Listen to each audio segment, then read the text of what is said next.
mine's the only Ybor light that doesn't work? Here we are in Ybor City. And mine's the only Ybor light that doesn't work. Why is that? Is it because of the ghostly hotel? I don't know. Something. The streetcars are going by. Kind of slow. Where are we going to? Is this? Oh, we got the mink out. Oh, get the mink out. We're coming up to the Oh, the old Trelles Hotel, a resort. Hey, that is Con. Hi, Con. And this is where they're going to go through. The ghost watchers are going to come through tonight. And this is the Trelles Clinic and Hospital. Calm me down. You guys ready? The guy tooted the horn when I was inside. You can't come through. It scared What? me. Who can't come through? Oh, here they come right now. Who And does? here comes the ghost watchers themselves. But we'll have to listen to them before you go in. You can't go upstairs? No, not yet. Welcome to Ybor City. This is part of the ghost watching group. Hi, Carrie. How are you? Good. Thanks for having us. All of y'all for showing up, and special thanks to Fred and Carrie for having us here, and we really appreciate it very much. I was here in the daytime, and as I said, this is a pretty cool building, and I really appreciate them opening the building up for us to come in and have a look. So, Fred, go for it. Okay. Starting back from the beginning, it was built in 1913 as a grocery store, but you're not in the original part of the building. This is an add-on from 1951. And this was all Cuban. They were Cuban immigrants that built the original structure and eventually went out of business.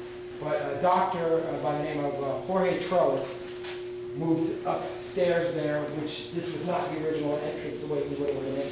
The building would look completely different. It was a brick structure. It wasn't stucco. So this is a much older building than what it looks from this room. This is, like I said, from the 50s.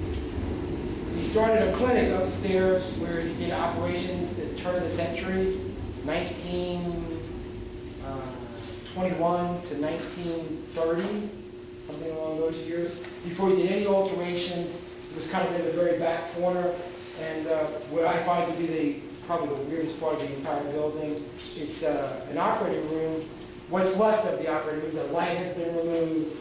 But I had photos, so for me it's a little bit different. When I go in, I pretty much know what things are and where they belong.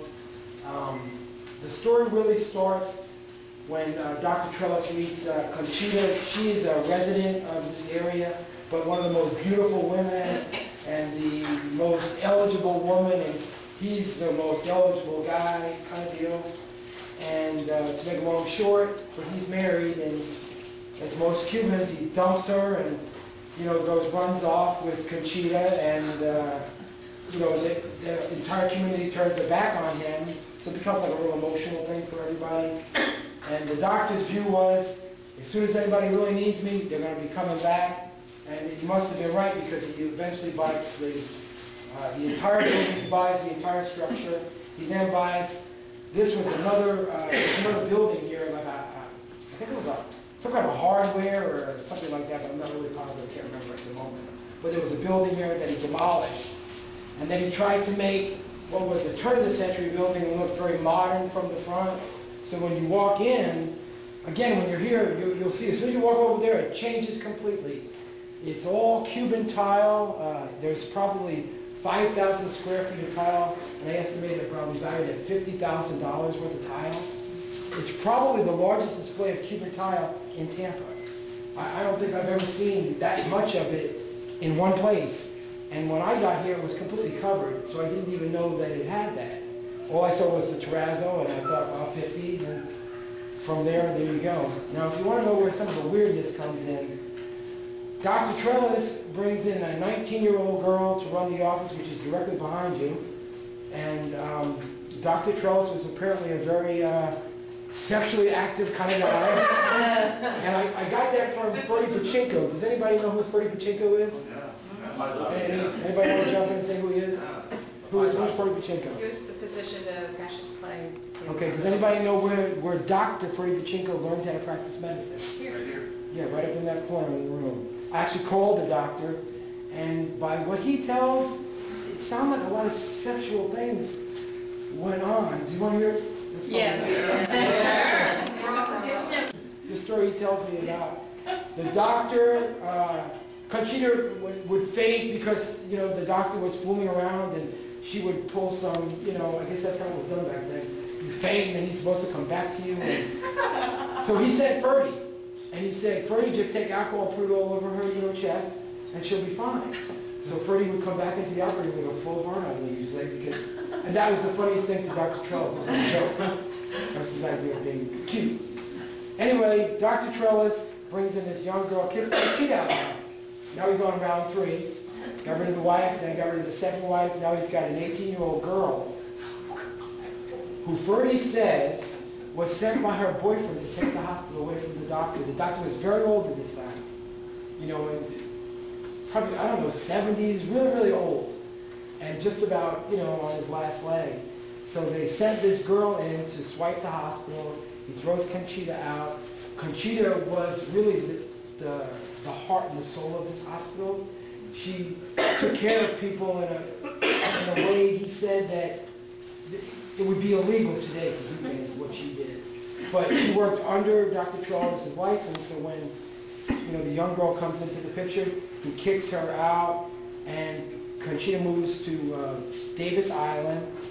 And I think what really is here is when Conchita died, I think what you're going to find here is that Conchita is probably here because she was thrown out, and if she really loved it the way Freddie Pacheco explained it, I would think that if anybody were denied, you know, being able to institute care, that would be a very powerful thing.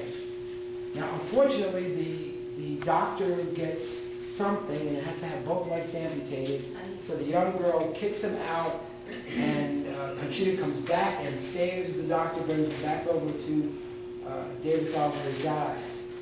And then guess what? The young 18-year-old girl's boyfriend shows back up and they own the hospital. Well, they do something really, really bad. They killed somebody here.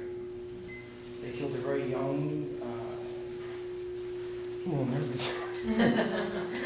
Well, I'm afraid, actually, just a young kid. And it would be my belief, just mine, having been here for 2 months, and honestly, I never go upstairs unless there's someone in the building to go with me usually.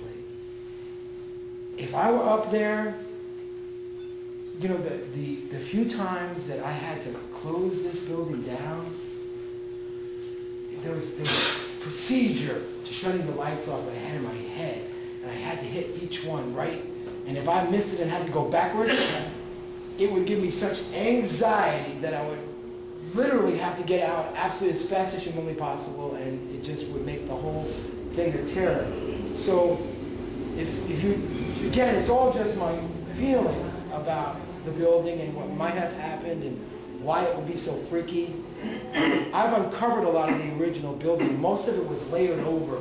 This became a rooming house, and they just, you know, if you don't understand how people usually are, they just usually cover things. So I found original hospital tiles that were covered over and drop ceilings, and a lot of it I've ripped out, so you'll be able to see some of the original structure as it really was, but it's a little fucked up.